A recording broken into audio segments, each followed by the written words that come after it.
Where's it going? I would assume we can sit right up in front of the TV, can't it, Joe? No, we want to put it up there. You're gonna have to run this board right under the table up there. Oh. Not back here.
The other page, Mayor's got teachers, right? That's just that. Gotcha.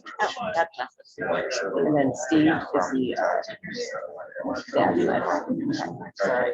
Who's gonna be here until the That was good. And then Steve's gonna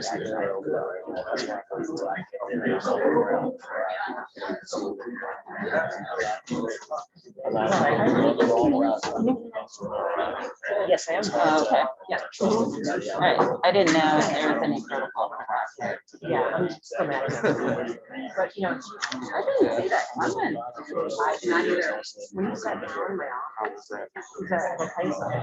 My experience was Like, or I was going as a they're tourist. He's like, I was there.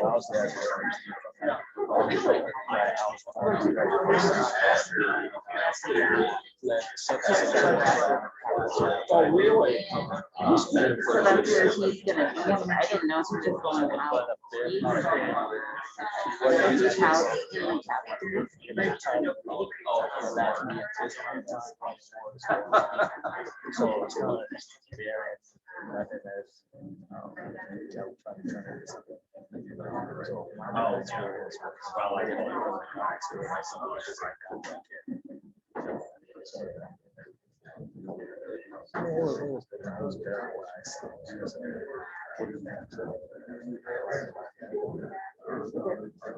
Thank you. All right, I would like to call the September meeting to order, and we'll start with the approval of the July 9th minutes. If I could have a motion to approve. Motion. Motion has been made. Second. Thank you, Larry. All in favor, say aye. Aye. Opposed? The ayes have it. So we will approve the July 9th minutes. And our next board meeting is going to be at the 8th Judicial District in Ottumwa at the residential facility. And at this point, I would call on Warden Sean Howe for the welcome. Hi. Morning, everyone. Good morning. Morning. Okay, I'll just, all right. I just wanted to welcome the board. Corrections, excited to have you here today and see what we have going on at the Corrections Facility, the Correctional Release Center, all central office, additional work, my staff, executive staff, and counselors that showed up for the day. I just want to say thank you all for making that commitment to the day. Very new to Newton Correctional Facility, started in July 27th here, and it's super exciting. Great staff, great facilities. Our primary mission of the Newton Correctional Facility is the delivery of SOTP programs, sex offender treatment program. We're dedicated, and our staff are extremely dedicated to making sure that we're preparing offenders and getting them the treatment they need to return to society with those kinds of criminal charges. This facility is our correctional release facility, and it's a little down in numbers right now, but due to COVID, we're working our way back up. But as you can see, as you drove in, we have our home trial project, which has been a recent initiative signed, and we're super excited as we move forward and plan on that expanding dramatically over the next year and a half, 2 years. of that program getting much larger. So that's one of our main objectives at this facility currently, is to give those offenders not only building homes and helping our communities in Iowa, but also giving those offenders the skills to return and get good paying jobs that will help them reduce their recidivism going forward. But that's a lot about Newton and briefly about us and about our release center. We just want to thank you all again for being here today. Thank you. Thank you, Warden. You reminded me of a couple of things. If you are a visitor, if you would please sign in the back. We would appreciate that because we want to know who is here. At this point, oh, the other thing is I am trying to speak loudly, but if you can't hear, just give me a thumbs up, and I don't know how muffled I am. So I'd like to call the Director Skinner for the update since our last meeting. Yes, good morning, everyone. Good to see you. So it's been a couple months, so we have some updates here I want to share with you. First, I would like to start with talking about the population. So today our count is approximately 7,842. We are 13% over capacity. Prior to the pandemic, we were about 22% over capacity, so we're still under that number. So we continue to work with the Board of Parole to get people out that are ready, have good reentry plans, so we can continue to do that. So since March 1st, we have had 3,209 parolees and 1,233 work release clients released. So I have really good news for you today, which we're gonna probably do, I believe we're gonna do press release on Monday, is that recidivism went down 1%. Yay! For the first time since in 7 years. Is that right, Sarah?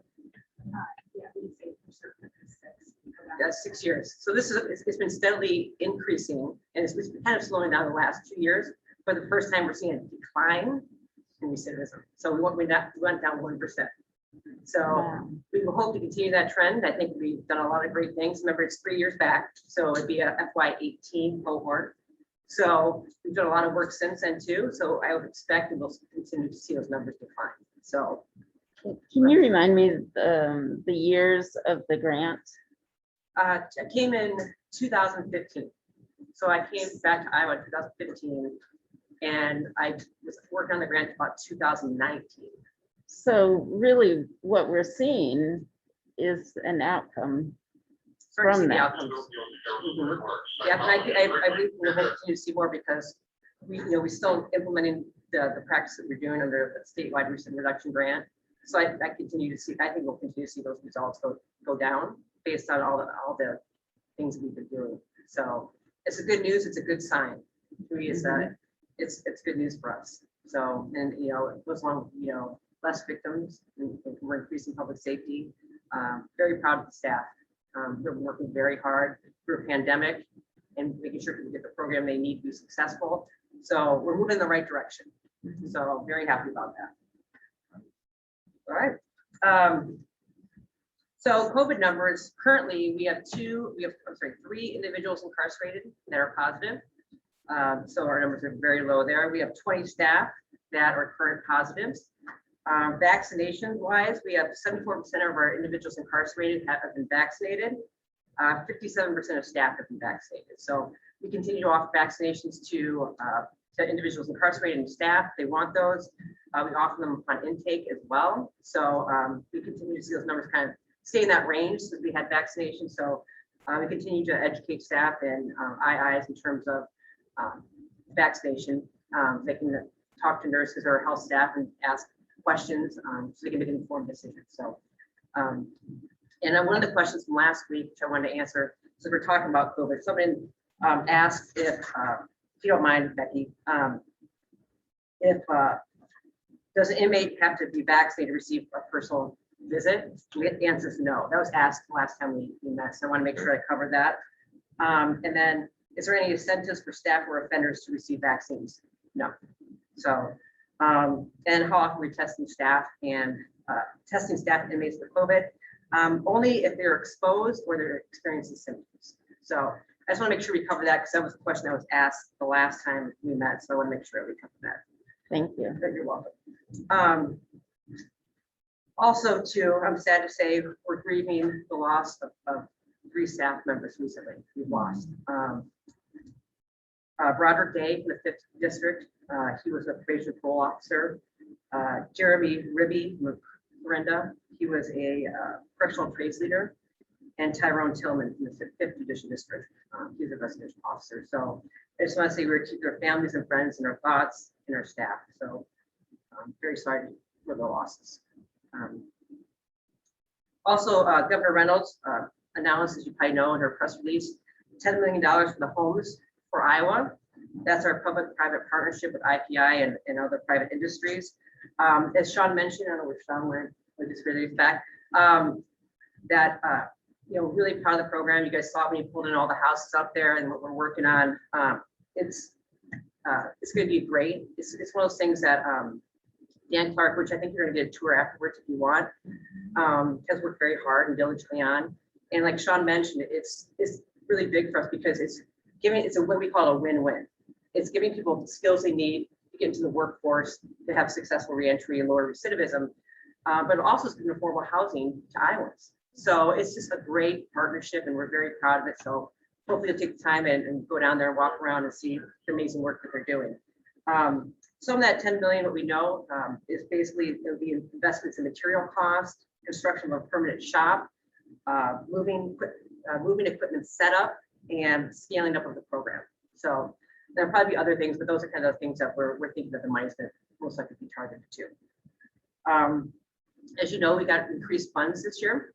And so we are working very, very hard. Our wardens are working very hard and our staff in central office, and we're trying to recruit more people to come work in corrections. We are currently looking for correctional officers and nurses. That's probably the highest demand right now.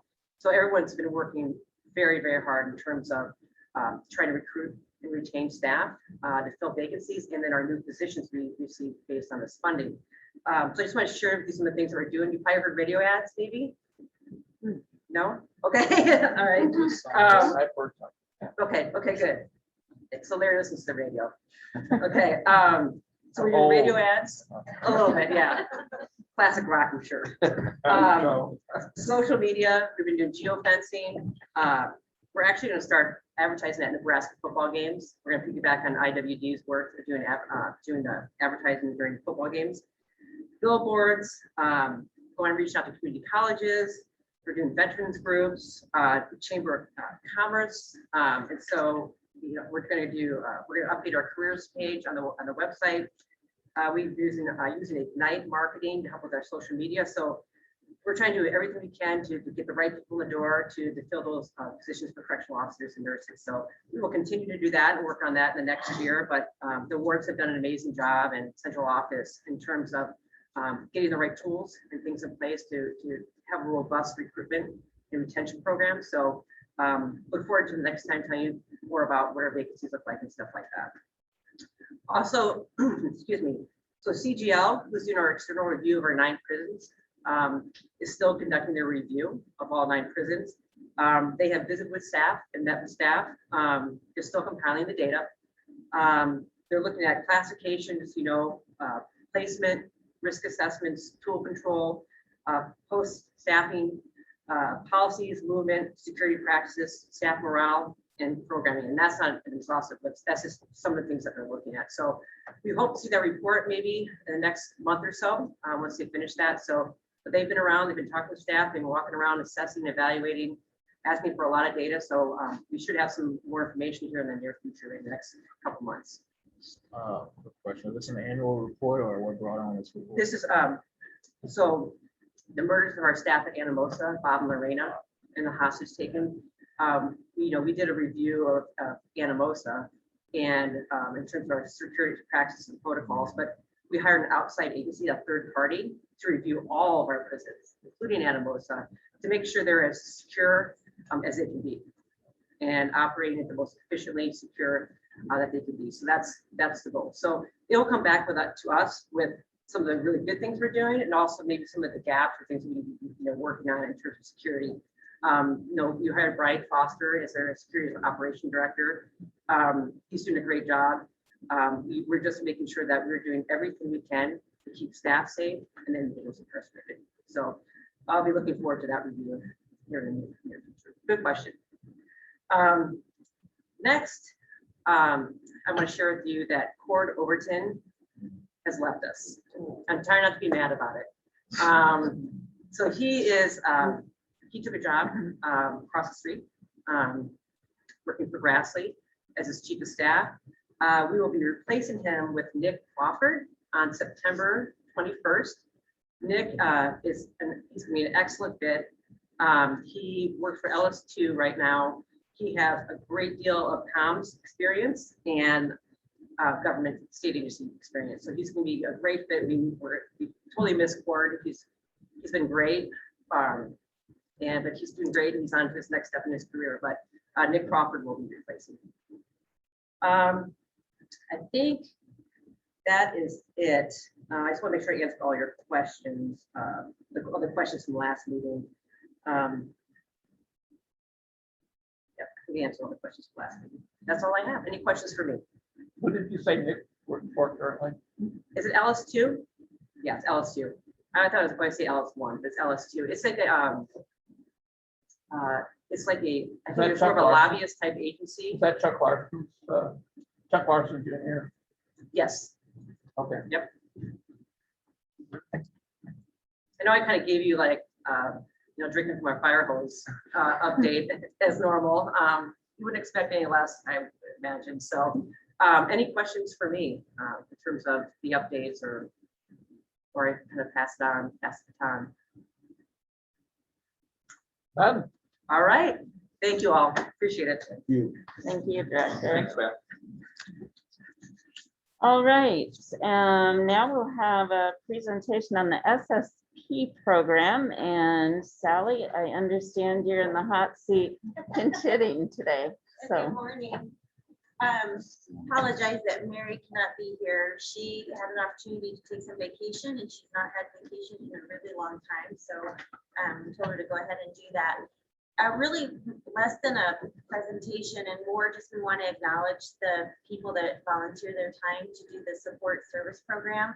What this program is it's really to support staff when there's issues going on. And if you can imagine, this group of volunteers have been extremely busy the last 2 years. So with COVID and then with the murders of Bob McFarland, Lorena Schulte, and then Lori Mathis, they really, this group, I can't even tell you, they haven't had time to take care of themselves because they've been so busy taking care of others. I know there's individuals here that can speak, doing posters. I know as each outbreak happened, they would gather snacks, they would do posters, they would do letters of encouragement. And then of course, when we had the murders, they were right there working with staff. They assisted central office in helping us get other outside agencies to come in and provide counseling. They've been doing that off and on.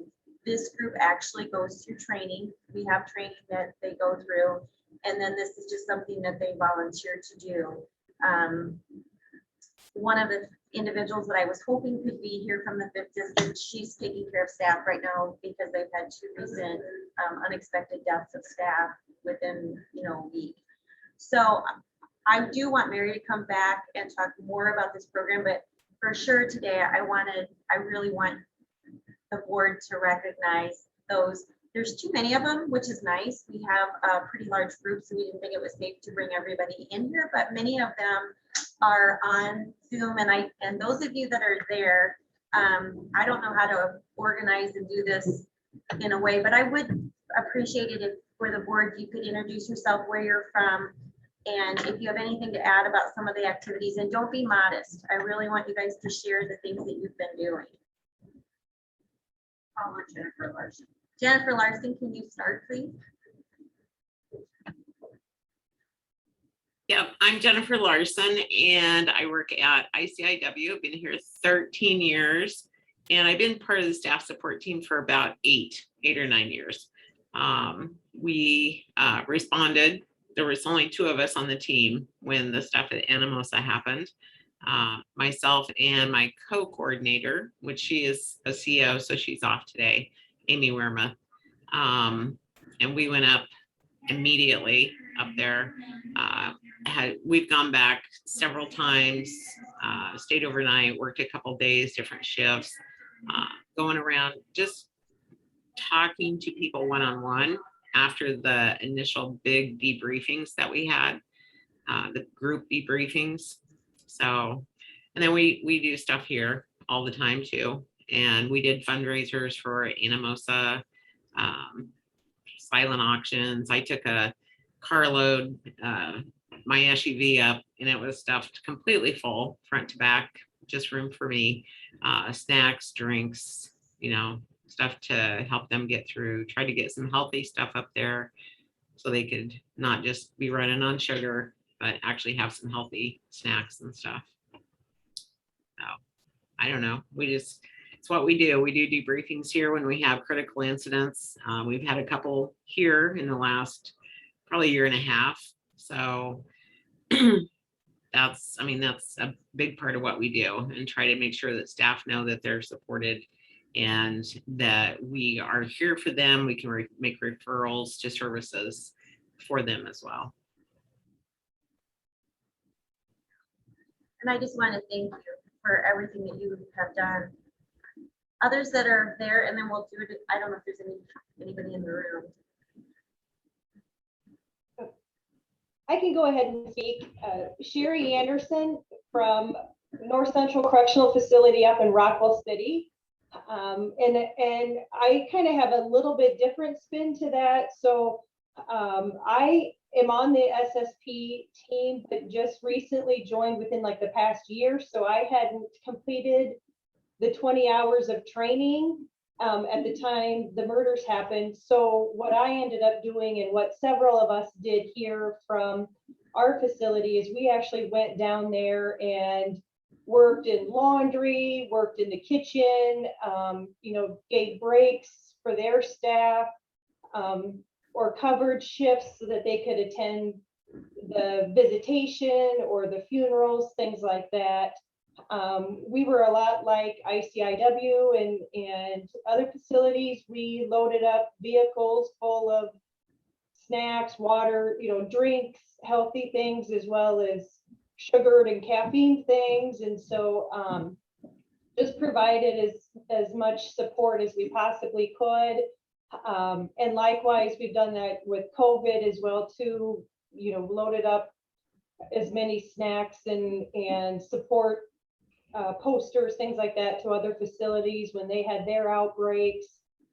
We do go around and check in with our staff. We've recently had several medical conditions and several deaths. And so when we know of that, we'll send cards around or send a plant and go in and check with, you know, everybody who's involved in any critical incidents as well too. So we're very similar team in that nature. And we're a small facility, but I think we have upwards of maybe 10, you know, 7 to 10 people on our team. And we recently just went through the 20 hours of training in Fort Dodge that was held last week. So a couple of us now have been through the official training that so we can help out in more ways.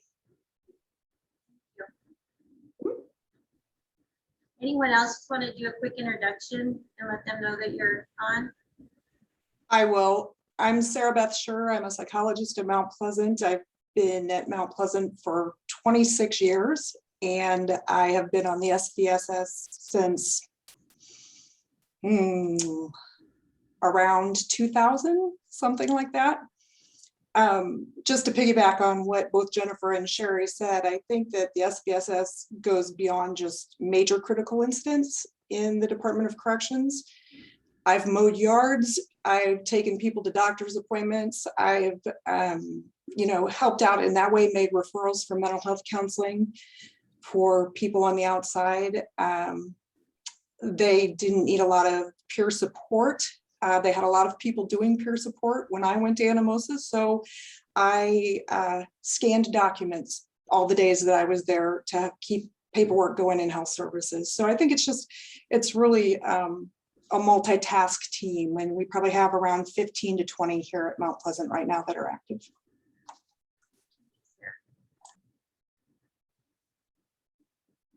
Is there anybody in the room that's part of that group?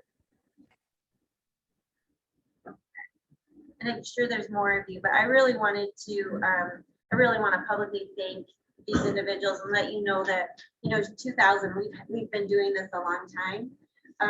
But, this is the group that takes care of their staff. And like Sarah said, it's not just cards and letters. I mean, it's actually taking meals over. It's mowing people's lawns. It's helping with childcare. It's doing what needs to be done to support each other. So, I know Beth's talked about this a lot, but corrections really is a family. They really do take care of each other. So I just wanted to have you guys know what they've done and hope that you can publicly thank them for their efforts. I would like to say right now openly, I thank you for everything that you've been doing. It's a wonderful mission to go out and serve the public and serve and help out with the staff and inmates. It's wonderful. I take my hat off to you. I'm not wearing a hat, but I take my hat off to you. And I thank God for you. Continue doing the good work and we'll do our best to help you. I'd like to just, I think the board should give them a round of applause because I think that's well deserved. Anybody?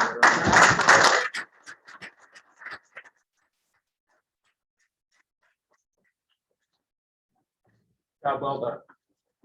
Thank you very much. Yeah. I think Trent said it well, so I will echo everything he said.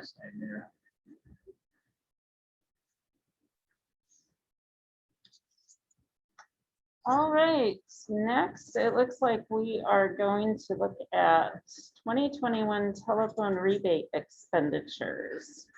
Mr. Dick. Yes. And this is an action item. So basically what we're asking for is the approval of the telephone rebate, basically list of expenditures that we would forecast for FY 2022. This is a preliminary, this is as of right now what we know. Depending on the revenues, of course, if there's additional funds available that can be used for inmate purposes, we would come back and bring that forth in front of the board for approval. But at this point in time, this is what is known at this point in time. And we have done a lot of these things in the previous years, so a lot of them are repeat items.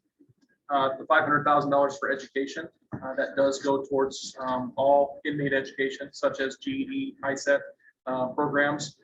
General literacy programs as well at all 9 of our facilities. It just helps support the appropriation that we receive for that budget. Once again, inmate, direct inmate, and that's what all these expenditures have to meet. The need is that they're a direct link to inmate benefit. So education is the big one, $500,000. We want to continue the free O-mails. I know we're not in person, but we're in limited in-person visiting right now. So we want to continue that until we get back to full-fledged visitation being open. And so we've put in $200,000. That runs about 5 months of that. So we're hoping that we're moving in that right direction. I think we've made good strides the past few months of opening back up, but this would buy us a little bit more time, allow more inmate communication with their families and such during that time. So we don't want to cut that off. We would want to continue that. So $200,000 for that. Inmate law library. So that continues the legal law library. It's available to all of our inmates in our facilities. That pays for the annual subscription to that. And that's an ongoing type of thing. The telephone administration pays for the one staff that administers this program. It's housed at Iowa State Penitentiary, where they physically oversee this funds, the payment of the bills for the phone service and calls, as well as those monies coming in. All of it is done through our Icon banking system. So all that money's flowing back and forth, but that pays for that staff member. Inmate tablet program management. We've had this on there for a couple of years. We're still in progress with this. I think right now we're in our second round of review, and hopefully we're moving forward, get past the legal jargon as far as that's kind of held up that process and getting those tablets deployed. But that would pay for the administration through the ICN, their assistance in that program, which we have not been billed for at this point. And then the last item is translation services miscellaneous, $7,000. That's just some of the administration of that fund, some of the fees that we have to pay for interpreters on calls and such like that, that happen throughout the year. So a direct expense of that telephone system as such. So we would anticipate about $877,055 towards being used out of the telephone rebate fund for these inmate benefits. So any questions or concerns? Steve, I know in past years, when this goes back a ways, the ombudsman's office was very concerned about this fund and how we spend this money and what we charge prisoners. I was just wondering, have we bounced this off the ombudsman's office before you brought it to us? As far as the expenditures, Yes.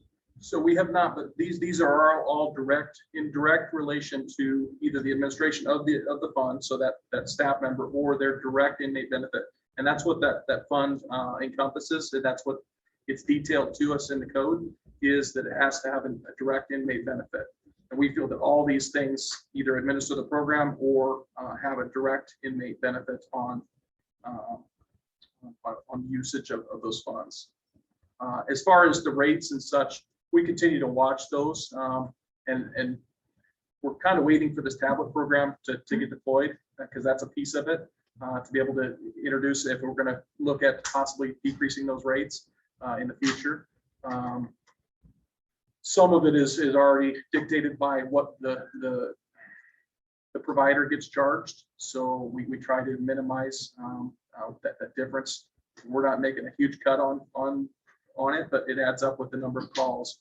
I can tell you that over the course of the last couple of years, we thought maybe we would see a reduction in the number of calls, but we've actually seen an increase in the number of calls. So, which is a good thing. We're having that communication continue with the families and individuals that are incarcerated. So, but the answer is no, we have not run that by the ombudsman, but we feel very comfortable that these fit well within the confines of what this fund is able to pay for. And as far as the rates we charge, we haven't had any recent complaints from them as well. Is that right? No. Okay. Thank you. What is the current rate? The current rate, Mhm. it's 11 cents a minute. Okay. And that differs, that's for within the country. So once you go outside the country, those are dictated by the rates that are physically being charged by the provider. So, I think, I don't know exactly what they are, but they'll range anywhere from, the 11 cents to, could be up to, depending on what technology is in place and such. I mean, it could be a couple dollars a minute, depending on that, but that's nothing that we're dictating at that point in time. That's the provider is physically charging that. And during COVID, there have been video visits, right, that are free? Correct. And we actually have provided free phone calls as well to the individuals incarcerated during the COVID outbreaks. So, and that is continuing as well. So the free phone calls and the free emails will continue until we feel comfortable that video or visitation is open completely. But yes, video visitation has been a very big piece of bridging that gap. And that's active, I believe, at all 9 institutions. So, yeah. Yeah, one more question. As far as the staff person that this is paying for, is that their sole duty, or do they have other responsibilities beyond? This is their sole purpose, is administering this program and all of those funds moving in and out. Absolutely. Okay. Can you say a little more, number 5? What's the holdup there, and what exactly does that program look like? So, yeah, so we had put out an RFP, and I'm thinking back how long it's been. I think it's been about 1.5 to 2 years ago, to deploy tablets to our incarcerated individuals. And if anybody needs to step in, they can, that needs to help. But that has been contested. We went to award the bid, and that was contested the first time. So we had to go through the process again and have a new team come in and score. And that is now in protest again the second time. So that's kind of what's holding that up. What that program is going to do is that's going to give our offenders more access to those tablets. We're hoping it's a 1-to-1. Each tablet or each incarcerated individual would have a tablet available to them to use for education. Of course, they would have the ability to subscribe to music, entertainment, those types of things. But the big piece for us is that it's delivering treatment and education in a new way, shape, or form to our population. So So are those connected to the internet? Do you have structured programming on it, or is it just free fall? there would be no, yeah, there's no open internet on these devices. It's physically confined to our internal servers. So what they can get to is only what we allow them to get to. It's not an open, yeah, definitely not. What inmates, or what type of qualifications will the inmate have to get a tablet? Our original thought is, unless they prove otherwise, that they would be able to have one. So unless they show us in some way, shape, or form, so we would envision our entire population. But once again, depending on how that's handled, there may be times where that needs to be pulled back, either for a temporary manner or a permanent manner, depending on what was done with that device. So yeah, but our intention would be all population. And what's the opposition that you mentioned? So we have two vendors that are going after that contract. There is money to be made on their end, of course. And so it's just being contested because of that. I can't get into the specifics. I was part of the first one, the scoring, and like I said, it was not a fun process, but it's just being contested. The overall awarding of that contract is being contested at this point, is what I can say. Can you say who the two are? I don't know that I can say who those companies are. No, sorry. Any other Sounds to me. questions? I would move that the expenditures be approved. Thank you, Larry. I have a second. Second. Thank you. Having approved or having a motion and a second, the expenditures are approved. Oh, I'm sorry. I had to forget something. Okay. All those in favor? Aye. Those opposed? All right, it's been approved. All right. Sorry about that. You're all waiting for when it's gonna happen, right? I made it a lot longer this meeting. All right, are we okay to go ahead and move into the next agenda item? Absolutely. Okay, Thank you. so we will talk through the FY 2023 budget request. First and foremost, I want to let you know that this is a status quo formal as far as what we're going to submit to Department of Management and the governor's office will be a status quo budget. And that's what we've been asked to do, and that's what we're going to provide. So the first sheet that you should have, of course, has what we start with. So we have a total of $407,703,142 as our starting base. Still coming out of 2022. As you can see, when you travel across that document, it still is that same number, the 407,703,142. So what are these things in the middle? Some of these things are us arranging those funds that were received. So I'll just kind of go through them a little bit more in depth. So that first column says distribute pilot projects money to the CVCs. So we received approximately $663,000 in 2022, FY 22, to deliver pilot projects at a urban and a rural judicial district to provide more treatment in dosage and hopefully target our high-risk populations and once again deliver that treatment in a higher capacity. Those have been awarded to the districts. As you can see, the second judicial district received the rural version of that for the equivalent of $221,000. And the 7th district received the urban version of that pilot project for the $442,000.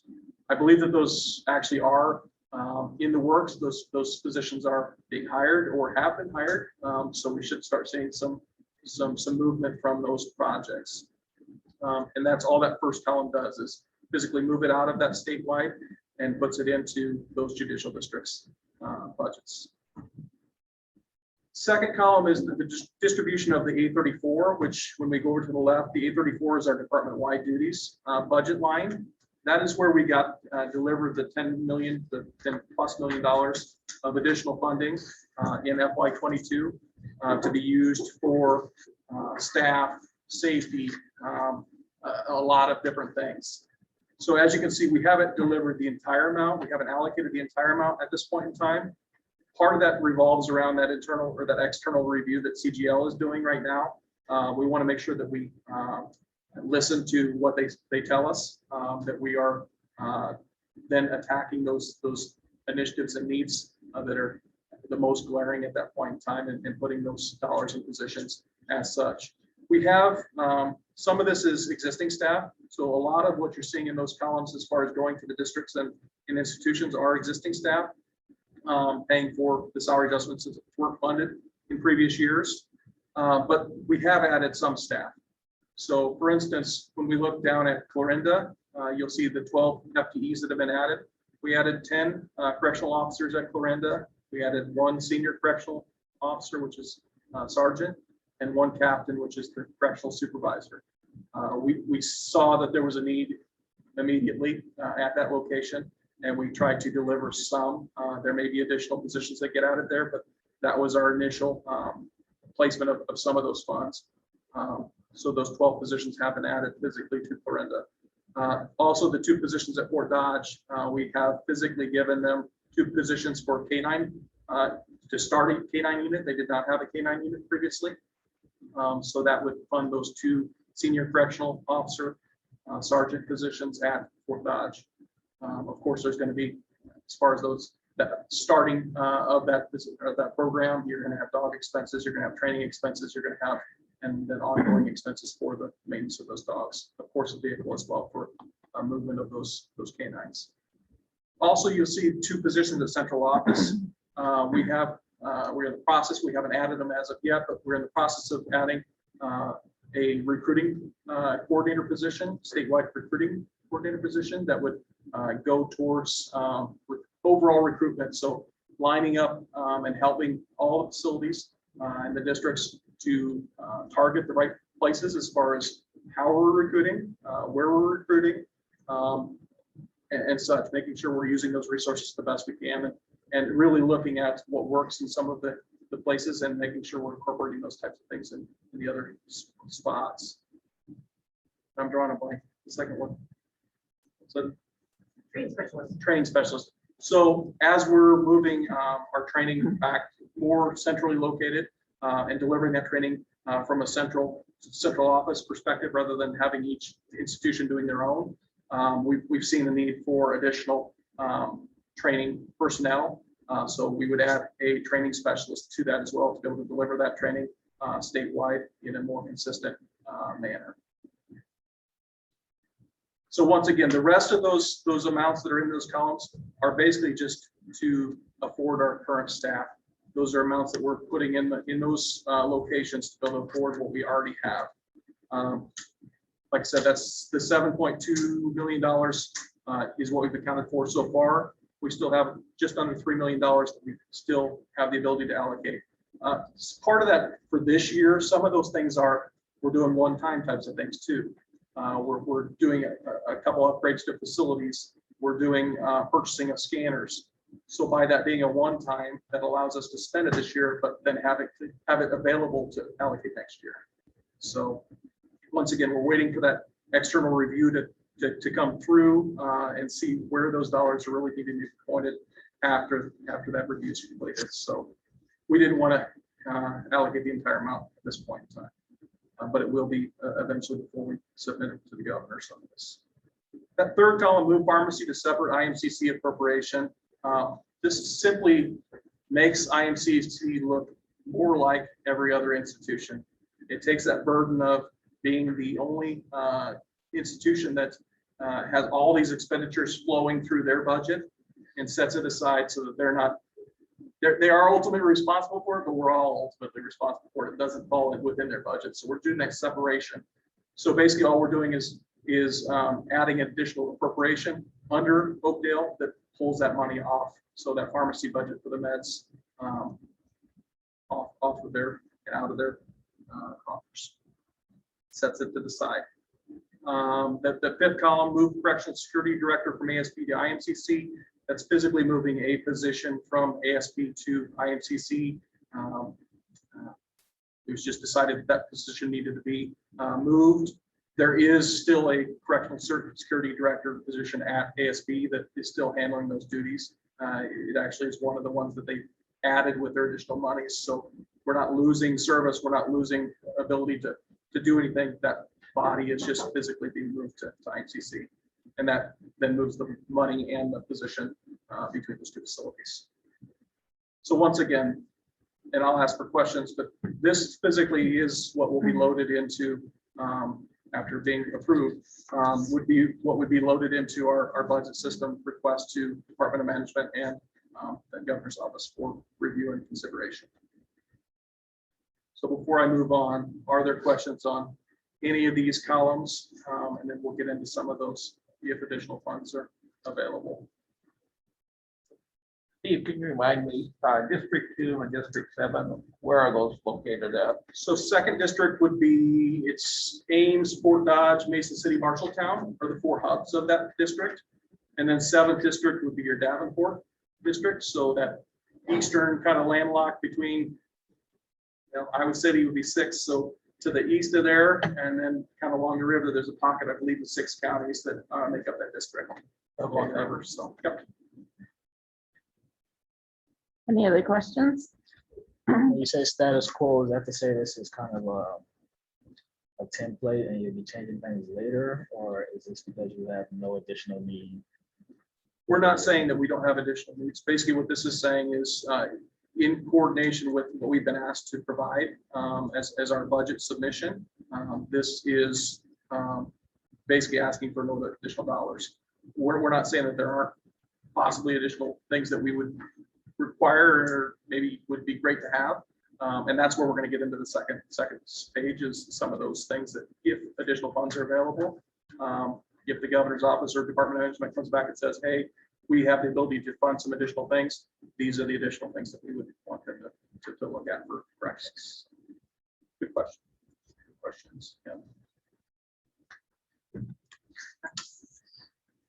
If not, we're going to move to the second. So the larger of the two spreadsheets that has a few more columns. So those first columns are simply what we just talked about, the ones in the lighter print. Then we have the ones that are highlighted at the top. So the first one of those being pharmacy. So after we've moved it, of course, in the past year, this past year, we didn't necessarily have a problem because our inmate population had dropped so substantially. But as we see that rise back up, we know that there's going to be a need for additional pharmacy dollars down the road. We know in FY19 and FY20 that we physically had to move money at the end of the year to cover some of those deficiencies. So this would ask for the $500,000 to firm up that budget, hopefully get us in a better position to be able to meet it and not have to look at the end of the year to move monies. The second column is icon enhancements.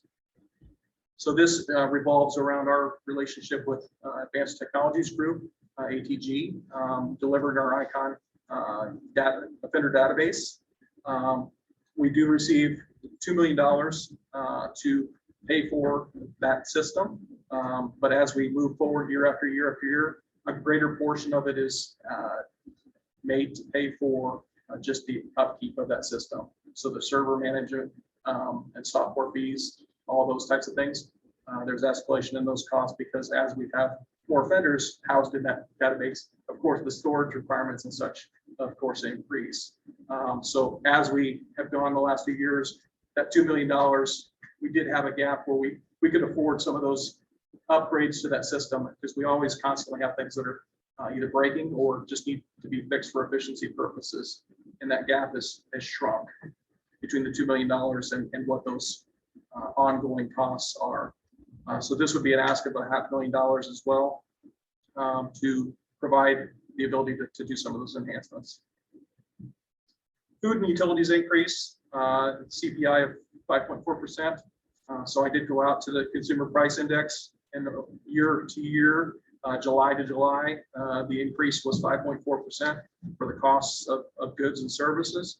We're specifically targeting our food budgets and our utility budgets. Those are a couple of our larger areas, and we firmly believe that those will increase at that rate of 5.4%. So that would put monies so that we don't have to pull from other things to pay for those increases. And as you can see, that targets the districts which have smaller food budgets because they're not feeding as many folks, and some of them don't physically do that. Some of it's through contracts and such, and smaller buildings, structures too. When you look at the institutions, it's pretty sizable increases when you're talking about food budgets of $1 million plus at several of our institutions. The same thing with utilities. That next column is our county confinement budget. So currently, over this past year has been very difficult for our county confinement due to COVID. Of course, we had folks spending longer durations of time in our county jails, and that's what the county confinement pays for, is that stay for our parole revocations, work release revocations, at the time that they're physically being held until the time when they're sentenced to prison. Basically, that's what we're trying to cover. Well, during COVID, of course, they were being held during testing and all kinds of things. And when we shut down our admissions sometimes, a couple of times that happened, of course, it slowed that process down. So this last year has kind of been an over exaggeration of that cost. We actually more than doubled our budget. We had to pull from other funds to be able to pay for that. But I think we're getting back to more of where we were at previous. The one difference is we held at this facility here, we held parole revocation holds. And we also held a few at Oakdale and a few at, I believe, at ICIW as well. So what those are folks that are sitting in jail waiting for their hearing, basically, to happen. And instead of sitting in jail paying $50, we would move them to here and or ICIW and Oakdale.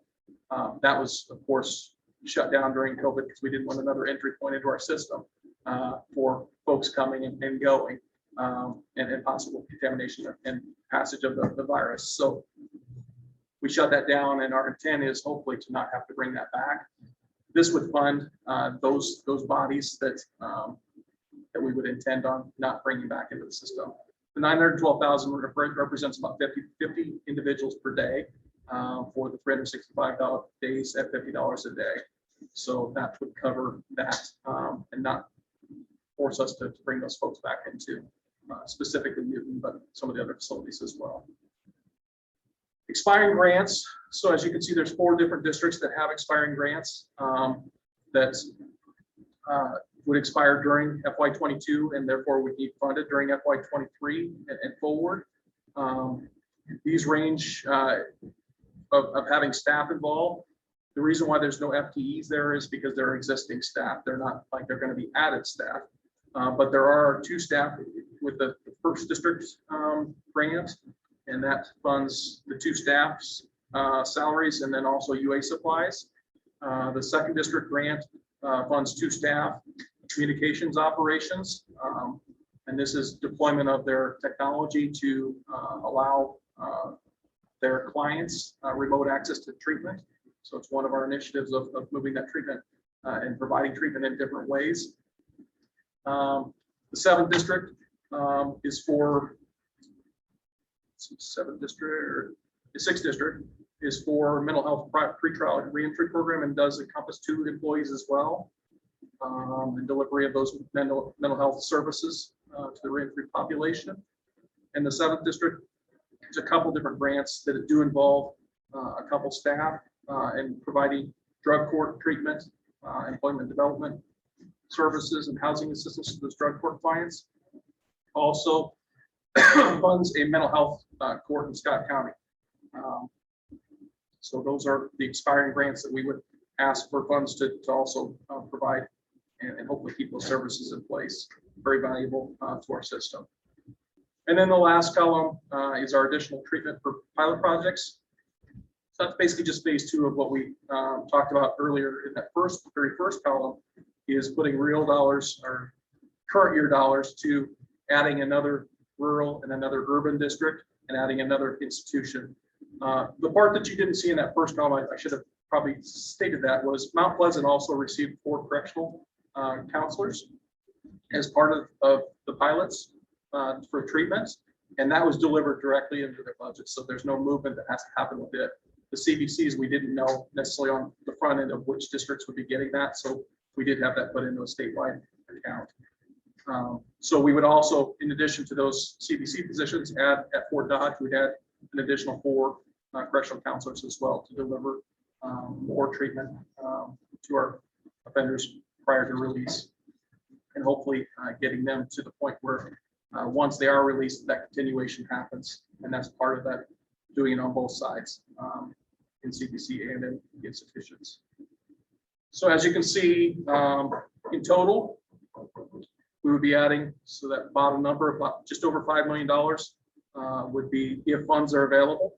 Once again, this is a part of our request that will formally go, but if funds are available, about a 1.24% increase, just over $5 million, that would add 29 additional positions to the Department of Corrections.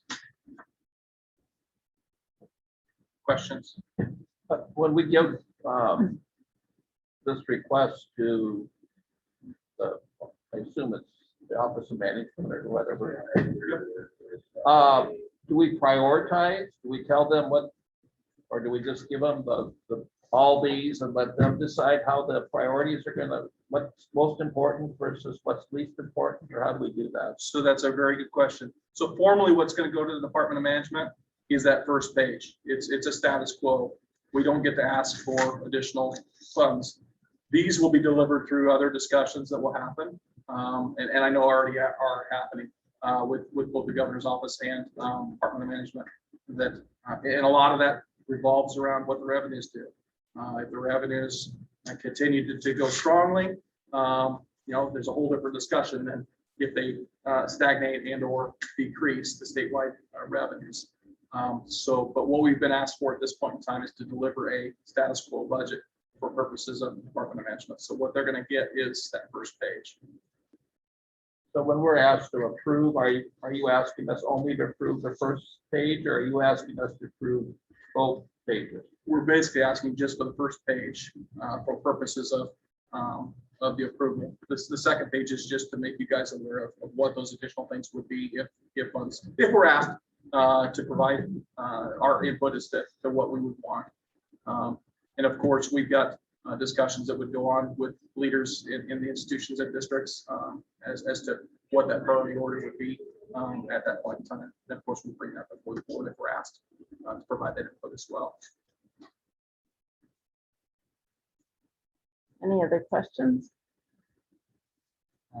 When you're discussing the additional funding, let's say that, similar to Larry's question, let's say they're only able to give you half of that amount. Do you prioritize some of these, or do you just take what you're given and choose what to spend it on? So ultimately, and this is my opinion, the director would of course be able to override me, but my opinion would be what costs are we going to see no matter what? And we want to make sure we take care of those types of things first. So in my first, inkling is, basically we know that the pharmacy budget is probably not going to sustain, what we've got in there right now. So we would definitely target some funds to that. We know that the food and utilities are going up. We've seen that in our personal grocery carts. And when we go to the gas station and our utilities for natural gas and such as well. We know those things are going up. So those are types of things that I would say would definitely be. The county confinement also would be very important. We know that that's a real cost that we're incurring right now. It doesn't make us at that point in time, if we were able to get that money, it doesn't make us have to pull those funds from elsewhere or look to fund those in other ways. Versus the new things, such as the additional treatment pilot project. That's something new that would be great to have. But it's not going to cause us to not be able to fund something else. The expiring grants, I would say, also are very important. I mean, those are very important services that are being delivered in those districts.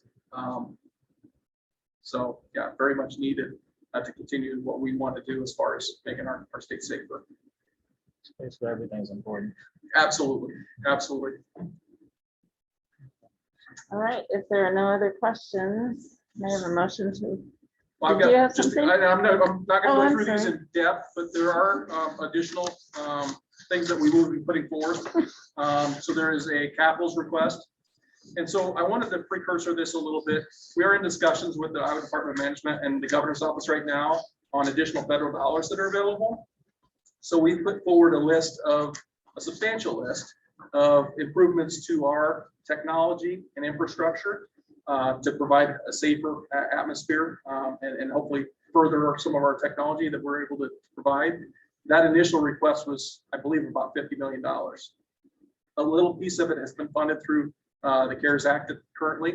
The rest is now moving forward through consideration with the American Recovery Plan funding that will be delivered over the next 2 or 3 years. So because of that, we wanted to make sure that anything we were putting on that list is also being captured in these other lists as far as asks that we're making for capital improvements and also technology improvements through the other funds that the state has available. So some of these, both of these sheets that we'll go through very, very quickly have expanded pretty dramatically from the previous years. So this first page is our capitals request. We currently are receiving about $5.4 million, I believe, at Clarinda in the current year for capitals for our kitchen construction. So moving the kitchen from outside to inside the fence at Clarinda.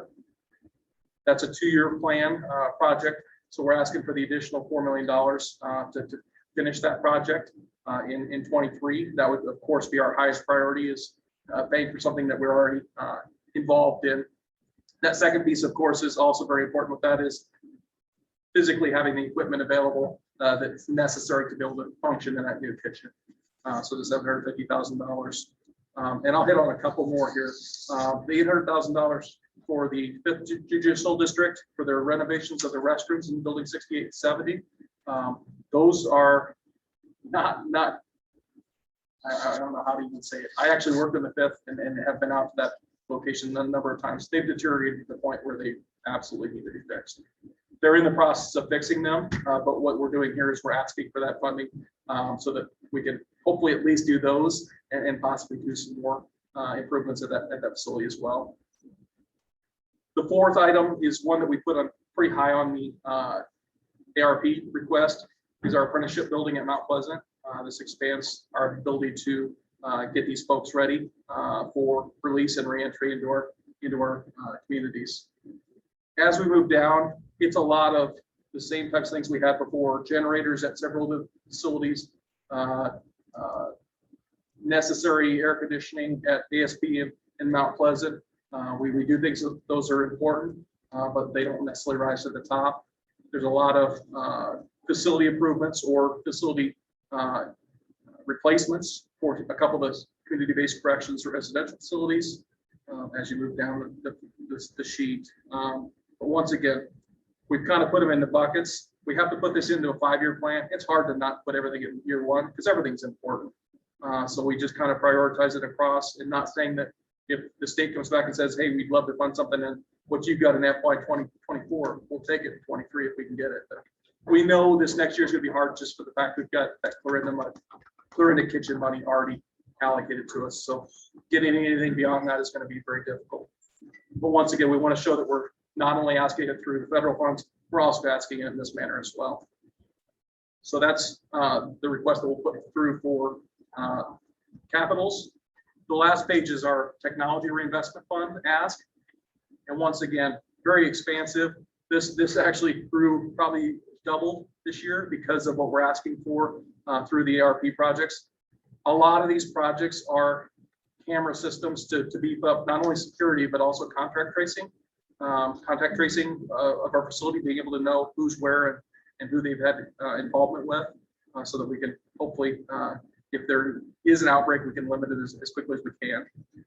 Also, body cameras are higher on our priority. Telephone systems. And then once again, we did get some funding from ARP or from the CARES Act for a Wi-Fi replacement statewide. So that top one, of course, completes that project. We received $1.2 million to get some of the equipment on the front end. So the 1.3 deploys it and provides any additional equipment that we couldn't get by December 31st. We know that a lot of this stuff is very, very important as we move forward. Once again, hard to not put everything in the first year. And then by putting it in those future years, we're not saying it's not important. It's just there's limited dollars. Just to kind of give you perspective on this one, we received $210,000 for an upgrade of servers, I believe, at ICIW and IMCC this year. So we've got $6.7 million in year one of asks here, knowing that we only received $210,000. It's not a huge fund that has availability for lots of things.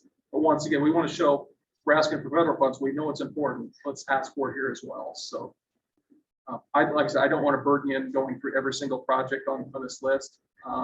If you have questions or specific questions on a given project, I can, of course, get more information for you and get that to you so that you understand fully what those are. But this basically is our technology ask for the state. As you can see, there's a lot of needs. I mean, that's. I'm happy to see things moving forward on the air conditioning front. Apart from the 3 listed here, after Easter, are there any other facilities that lack an AC? I don't think that there are. I think everybody else has availability of air conditioning in their facilities. So, and I think there's just 2, isn't there? Is it just ASP and Mount Pleasant are only 2 that I'm aware of that have units. So ASP is not their entire campus. It's specifically a couple of housing units, and Mount Pleasant is basically their campus. So That's cool. Do you expect to have to maybe adjust this or change it according to the results that are going to come back from the 9 institution study of, I mean, you mentioned the security cameras and it got me thinking, you know, are there going to be things in that that are going to be additional? there very well could be things that we haven't thought about at this point in time that we would then need to consider and look to in some way incorporate in these 2 requests, whether it be the capital or the technology. Absolutely. Once again, we know of certain things, but there could be things behind the scenes that we're not aware of that this brings out that we would need to put forth in some way, shape, or form. And throughout this process would be our best manner to be able to do that. I'm not sure once we submit what availability we have, but we would definitely make it known, even if it's outside of these formal requests. We would make it very well known to the governor's office and Department of Management that there are additional needs. So yeah, that's a great point. Because there very well could be some additional things that come out. Thank you. Yep, you're welcome. Any other questions? Anything else to go through? That's all I got. All right. Can I have a motion to approve the budget? Okay, just a quick confirmation that it's the web. Is this only page 1 you're asking us to approve plus the capital expenditure sheet? Is that right? Correct. So it's not that second sheet, but so it's the first sheet that we went through with the status quo budget and then the capital infrastructure and the capital technology requests that we would be asking for affirmation on.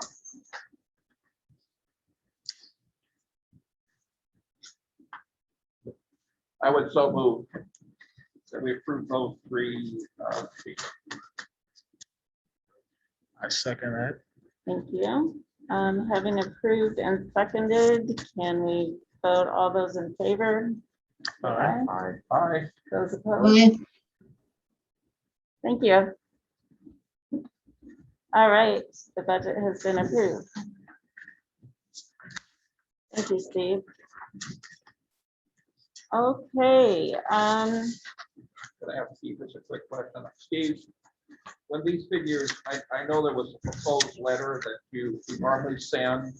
If you gave a copy to me, I don't know if everybody received a copy of this or not. I think it was emailed, I believe. So we don't, I know in past years, we've kind of made reference to if you have additional funds, we and enclose that in there. We're not doing that this year with this letter. Okay. So what we've gotten back is that everything that we're submitting needs to basically focus on that status quo. So in this case, we are pulling those things off of the letter and physically just saying that once again, you're supportive of the budget as a whole. But once again, we'll keep those conversations moving in the background and knowing that you guys are all fully aware of what those items are at this point in time. Or if you have additional things that you'd like us to consider, bringing that forth to us so that we make sure that we take those forward. But as far as the formal letter, yes, we're looking at making it a mantra basically of status quo. Okay, well, I was curious, that's kind of what all the departments, I know that that's what DHS did yesterday in their letter as well. They kind of did what we did in the past, but this is the way we're doing it now. It's a little shifted in what we've asked to do. Yeah. Okay. All right, public comments either present in person or on Zoom. I don't know.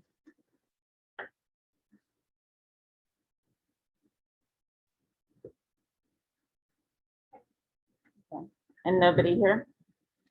All right, at this point, we'll have open discussions from board members. I really don't have anything. Okay, and Lisa and Jim, do you have anything? All right. Hearing no comments, we will adjourn the September meeting and hopefully see you in Ottumwa next month. Thank you. Thank you.